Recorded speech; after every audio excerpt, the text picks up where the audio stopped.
Assalamu alaikum students. Today we are going to start our next lecture, that is molecularity of the reaction. आज हम जो discuss करेंगे वो है हमारे पास molecularity of the reaction. पहले जो प्रीवियस लेक्चर्स के अंदर हमने डिस्कस किया वो रेट ऑफ द रिएक्शन था, उसकी टाइप्स की हमने, उसके बाद ऑर्डर ऑफ द रिएक्शन किया. अब ऑर्डर ऑफ रिएक्शन के रेफरेंस को यूज़ करते हुए हम molecularity of the reaction करेंगे. कुछ लोग ये समझते हैं कि molecularity और ऑर्डर ऑफ रिएक्शन सेम है, तो ये सेम नहीं है.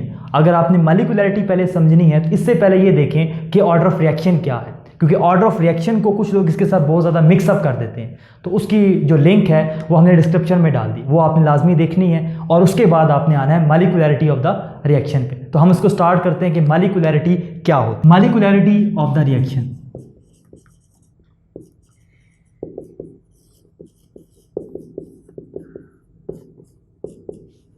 जब हम बात करते हैं molecularity, इसके नाम से ही हमें आइडिया मिल रहा है कि molecularity के बारे में जब हम बात करेंगे तो हम मॉलिक्यूल्स की बात करेंगे कि कितने मॉलिक्यूल्स इंटरेक्ट कर रहे हैं, कितने मॉलिक्यूल कोलाइड हो रहे हैं. उसके रेफरेंस से हम यूज़ करते हैं molecularity of the reaction.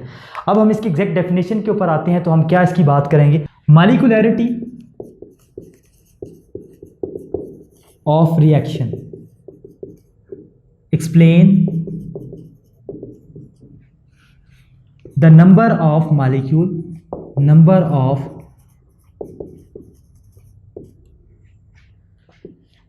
molecule that actually react in the reaction. यहाँ पे जो हम बात कर रहे हैं वो आपने याद रखनी है, जैसे हमने ऑर्डर ऑफ रिएक्शन के अंदर बात की थी कि रिएक्टेंट की हम बात कर रहे हैं.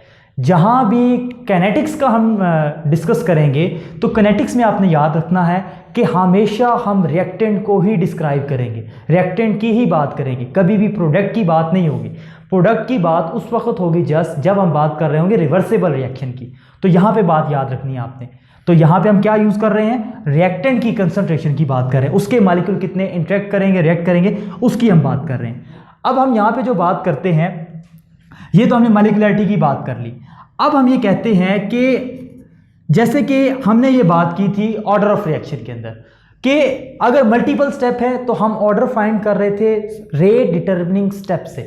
किससे फाइंड कर रहे थे, रेट डिटर्मिनिंग स्टेप से. लेकिन molecularity में ऐसा नहीं होता. फॉर एग्जाम्पल अगर हम एक रिएक्शन लिखते हैं, जैसे कि सिंपलेस्ट जो हमारे पास रिएक्शन है उसको हम कहते हैं Cl2 + CH4. मैं इसको यहाँ पूरा रिएक्शन करता हूँ, फिर मैं आपको बताऊँगा कि क्या है. सबसे पहले आपके पास बन जाएगा CH3Cl + HCl, फिर यहाँ पे बन जाएगा Cl2 रिएक्ट करेगा CH3Cl, ये रिएक्ट करने के बाद बन जाएगा CH2Cl2 + HCl और Cl2 + CH2Cl2 और ये रिएक्ट करके बनाएगा हमारे पास CHCl3 + HCl और फिर हमारे पास Cl2 लास्ट में रिएक्ट करेगा CHCl3 और ये हमारे पास बना देगा CCl4 + HCl.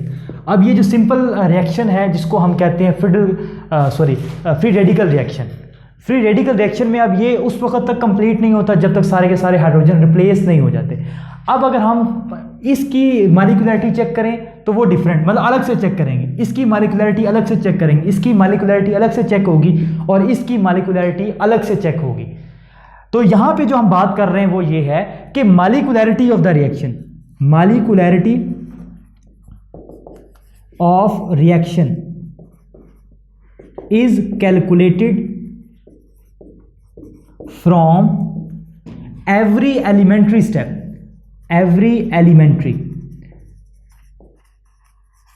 step of the mechanism. मतलब मैकेनिज्म जितना मर्जी लेंथी हो जाए, आप हर रिएक्शन की molecularity अलग से काउंट करेंगे. अब वो पहला स्टेप हो, दूसरा स्टेप हो, तीसरा स्टेप हो, इसके अंदर ये हरगिज कंडीशन नहीं है कि वो स्टेप स्लो होगा, रेट डिटर्मिनिंग स्टेप होगा, कुछ भी हो. तो molecularity हर स्टेप की डिफरेंट भी हो सकती है, सेम भी हो सकती है. ये कोई हरगिज कंडीशन नहीं है कि हर स्टेप की डिफरेंट हो या हर स्टेप की सेम हो. हर स्टेप की डिफरेंट भी हो सकती है, सेम भी हो सकती है. अब जैसे फॉर एग्जांपल मैंने बात की 4 स्टेप की, तो यहाँ पे हम ये कह सकते हैं 2 की एक जैसी हो सकती है, फिर 3rd की डिफरेंट हो, 4 की डिफरेंट हो. तो ये पॉसिबिलिटी हो सकती है. अब दूसरी बात आते हैं, थर्ड पे. थर्ड पॉइंट हमारे पास ये है कि चले हम यहाँ पे कर लेते हैं, जगह का हमारे पास थोड़ा सा है. तो थर्ड पॉइंट जो हमारे पास आएगा, थर्ड पॉइंट में हम ये कहते हैं कि molecularity can not B negative. मॉलिक्यूलैरिटी कभी भी नेगेटिव नहीं हो सकती, मॉलिक्यूलैरिटी कभी भी नेगेटिव नहीं हो सकती। जैसे कि अब मैं एग्जांपल की बात करता हूं, इन्हीं की बात कर लेता हूं मैं, इसी रिएक्शन की। अब यहां पर क्लोरीन और CH4 आपस में क्या कर रहे हैं, रिएक्ट कर रहे हैं, आपस में क्या कर रहे हैं, रिएक्ट कर रहे हैं। सबसे जो मिनिमम मॉलिक्यूल है वो क्या होंगे, एक मॉलिक्यूल इसका और एक मॉलिक्यूल इसका, तो मतलब वन होगा। ऐसा कभी भी नहीं हो सकता कि नेगेटिव में इनके मॉलिक्यूल चले जाएं, मतलब जीरो या नेगेटिव मॉलिक्यूल हो ही नहीं सकते। अगर होंगे तो वो रिएक्शन कैसे होगा। तो मॉलिक्यूलैरिटी कभी भी हमारे पास नेगेटिव नहीं हो सकती। सेम एज इट इज, आप इसको अलग लिख लें या यहां पर ही लिख लें कि molecularity can not be zero, molecularity can not be zero. ये भी सेम एज इट इज, जैसे आपने नेगेटिव की बात की उसी तरह जीरो की। अब सेम एज इट इज हम जो बात कर रहे थे कि नेगेटिव भी हो गई और जीरो भी, मतलब ये दोनों मॉलिक्यूलैरिटी के अंदर कंसीडर नहीं हो सकते। अब जो दूसरी उसके बाद हमारे पास जो बात आती है वो ये है कि ये हमारे पास थ्योरेटिकल वैल्यू होती है, एग्जैक्टली मॉलिक्यूल हम नहीं फाइंड कर सकते। ये हमारे पास क्या है, थ्योरेटिकल वैल्यू होती है। Molecularity is the theoretical representation, theoretical representation, ये हमारे पास थ्योरेटिकल रिप्रेजेंटेशन है। यहां तक बात होगी। उसके बाद जो हम बात करते हैं कि मॉलिक्यूलैरिटी चेंज भी हो सकती है, मॉलिक्यूलैरिटी चेंज भी हो सकती है। मतलब एक ही रिएक्शन के अंदर, फॉर एग्जांपल हम बात करते हैं कि स्टार्ट में 1 थी, वो रिएक्शन जब कंप्लीट हुआ, एक सिंगल स्टेप की बात कर रहे हैं हम, स्टार्टिंग में उसकी मॉलिक्यूलैरिटी 1 थी, तो उसके बाद मॉलिक्यूलैरिटी चेंज भी हो सकती है। तो इसके अंदर क्या है कि मॉलिक्यूलैरिटी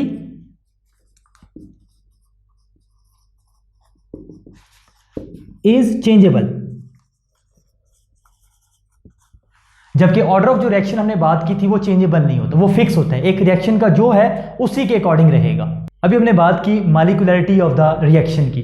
अब मॉलिक्यूलैरिटी ऑफ द रिएक्शन की बेस के ऊपर हमने रिएक्शन को क्लासिफाई किया है। जैसे हमारा जो फर्स्ट लेक्चर था rate of reaction, rate of reaction जब हमने स्टार्ट किया था, हमने रिएक्शंस को डिवाइड किया था on the basis of reaction rate and on the basis of disappearance of reactant. इसी तरह मॉलिक्यूलैरिटी की बेस के ऊपर रिएक्शंस को हम डिवाइड कर रहे हैं। अब मॉलिक्यूलैरिटी की बेस पे जब हम रिएक्शंस को डिवाइड करते हैं तो हमारे पास सबसे पहले जो बनता है वो यूनिमॉलिक्यूलर। सबसे पहले क्या बन रहा है हमारे पास, यूनिमॉलिक्यूलर।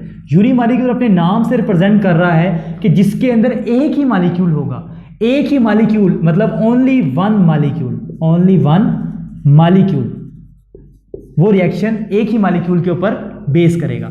उसके बाद है बायमॉलिक्यूलर,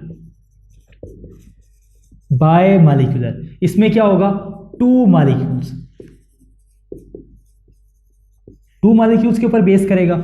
और फिर थर्ड आ जाता है हमारे पास ट्राइमॉलिक्यूलर, ट्राइमॉलिक्यूलर रिएक्शंस, मतलब ये 3 मॉलिक्यूल्स के ऊपर बेस करेगा। अब 3 मॉलिक्यूल्स या 2 मॉलिक्यूल कैसे हैं, 3 मॉलिक्यूल या 2 मॉलिक्यूल की जब हम बात करते हैं उसमें हम ये कहते हैं एक जिस तरह की अगर हम बात कर लेते हैं, सबसे पहले हम बात करते हैं यूनिमॉलिक्यूलर। इसकी मैं एग्जांपल दूंगा तो आपको सारी बातें क्लियर हो जाए। एक ही चीज के 2 मॉलिक्यूल भी हो सकते हैं या 2 डिफरेंट कंपाउंड के एक मॉलिक्यूल मिलकर भी 2 हो सकते हैं। जैसे मैंने आपको स्टार्ट में रिएक्शन के ऊपर कहा कि मॉलिक्यूलैरिटी जब भी काउंट करेंगे, दोनों रिएक्टेंट, 2 या जितने भी हैं सारे रिएक्टेंट के मॉलिक्यूल को टोटल करके फिर हम मॉलिक्यूलैरिटी निकालेंगे। तो वो एक ही मॉलिक्यूल के 2 या 3 हो सकते हैं या 2 अलग अलग भी हो सकते हैं, लेकिन होंगे फिर एक, क्योंकि मॉलिक्यूलैरिटी 3 मॉलिक्यूल से ज़्यादा नहीं हो सकती। ये इसके अंदर कंडीशन है, ये बात आपने याद रखनी है। जब हम बात कर रहे हैं फर्स्ट मॉलिक्यूल की, फर्स्ट मॉलिक्यूल के अंदर अब एग्जाम्पल हम दे देते हैं डिहाइड्रेशन ऑफ अल्कोहल। ये आपने ऑर्गेनिक के अंदर पढ़ी भी होगी कि डिहाइड्रेशन कैसे होती है। अगर मैं अब यहाँ पे लिखता हूँ तो ये हमारे पास होगा इस तरह कुछ, CH3 CH2 और यहाँ पर आ गया OH। अब यहाँ पर एक ही मॉलिक्यूल है, यहाँ पर आपको नजर आ रहा है एक ही मॉलिक्यूल है, वही मॉलिक्यूल रिएक्टेंट है, उसी से प्रोडक्ट बन जाए, किसी और एक्स्ट्रा चीज की जरूरत नहीं है। इसके अंदर हमारे पास कैटलिस्ट आता है H2SO4 ठीक है, H2SO4 और उसके साथ हम इसको हीट करते हैं, कुछ टेम्परेचर प्रोवाइड करते हैं। टेम्परेचर प्रोवाइड करने से CH2 double bond CH2 plus water.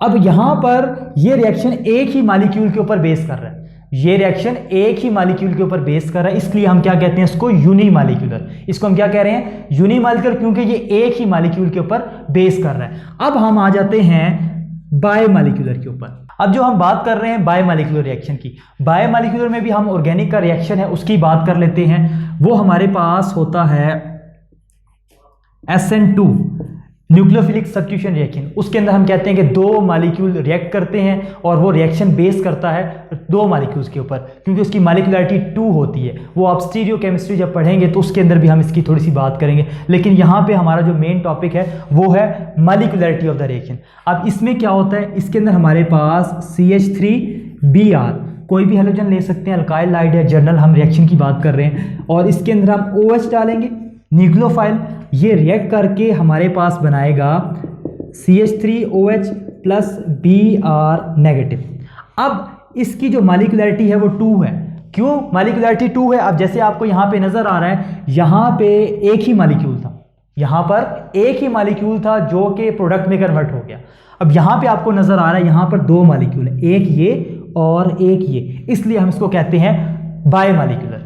इसलिए हम इसको क्या कह रहे हैं, बायोमॉलिक्यूलर रिएक्शन, क्योंकि इसकी मॉलिक्यूलरिटी 2 है। अब आ जाते हैं हम थर्ड टाइप पे। अब आ जाते हैं हम थर्ड टाइप पे। जब हम इसकी थर्ड टाइप की बात करते हैं तो इसका मतलब क्या है, ट्राइमॉलिक्यूलर रिएक्शन। ट्राइमॉलिक्यूलर में क्या होगा कि कोई भी रिएक्शन है वो 3 मॉलिक्यूल्स के ऊपर बेस करेगा, उसके अंदर 3 मॉलिक्यूल रिएक्ट कर रहे हैं। 3, मैं दोबारा बता देता हूं कि 3 डिफरेंट कंपाउंड के 1 हो सकते हैं, टोटल 3 आएगा, या एक ही कंपाउंड के 3 हो सकते हैं, या 2 + 1 भी हो सकते हैं। तो मैं उनकी एग्जांपल की बात करूंगा वो कैसे हैं। अब यहां पे हम एक इनऑर्गेनिक का रिएक्शन लेते हैं, उसके अंदर मैं पहले इसको जर्नलाइज भी कर देता हूं। A + B + C = product.